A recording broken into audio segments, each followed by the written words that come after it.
Готовлю в этом видео универсальный томатный соус, знаменитый итальянский соус маринара. Я готовлю его круглый год для самых разных блюд. Рецепт простой и быстрый, а еще у меня есть маленькая хитрость, которая делает соус очень насыщенным по вкусу. Об этом дальше.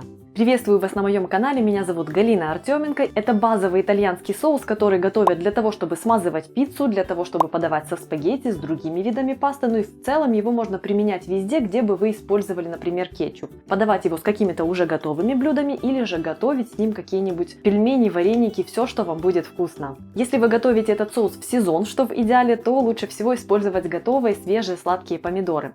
Можно этот соус закатать потом в баночки, сделав большое количество для того, чтобы сделать себе вкусные запасы на зиму. Если же вы готовите этот соус не в сезон помидоров, то используйте помидоры, очищенные в собственном соку.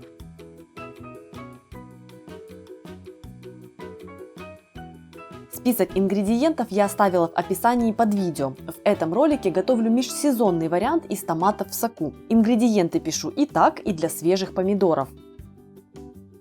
Особая фишка моего варианта соуса для спагетти и для пиццы маринара заключается в том, что я добавляю в него анчоусы. Они придают ему потрясающую глубину вкуса. Будет невероятно насыщенно, поверьте, даже намека на вкус рыбы вы в нем не почувствуете, но попробовав один раз вот такой вот вариант соуса, по-другому я готовить уже не хочу. Впрочем, если вы не любите этот ингредиент или если достать его в ваших краях проблематично, можете просто его не использовать. Соус все равно получится очень вкусным. Но с анчоусами лучше.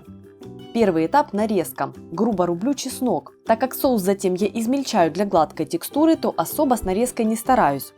Лук нарезаю кубиками. Анчоусы грубо рублю. Интересная штука, во время приготовления анчоусы распадаются, как бы растворяясь в блюде. Вы увидите. Разогреваю на не очень большом огне сковороду и вливаю масло. Отправляю в масло анчоусы. Готовлю до минуты. Сейчас видно, что анчоусы начинают распадаться очень быстро. Отправляю в сковороду лук и чеснок. Помешивая, готовлю минуту. Всыпаю орегано, перемешиваю.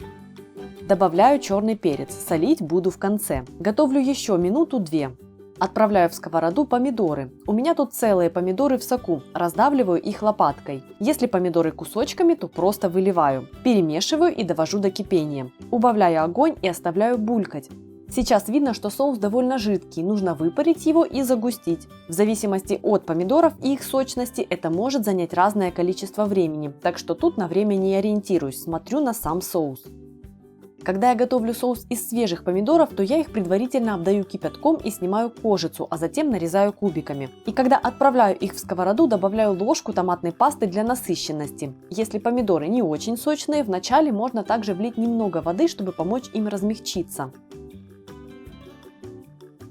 Мой соус выпаривался 15 минут, и вот так он сейчас выглядит. Теперь я солю соус по вкусу и перемешиваю.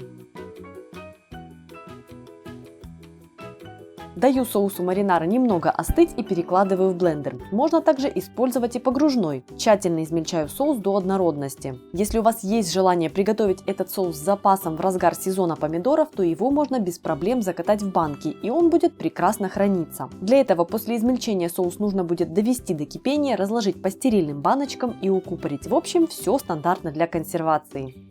Друзья, делитесь в комментариях, готовите пиццу и спагетти с кетчупом или готовите специально традиционный соус маринара. Ставьте лайк моему ролику, если он вам понравился, подписывайтесь, если еще не со мной, жмите на колокольчик. Меня зовут Галина Артеменко, и это канал «Жизнь вкусная».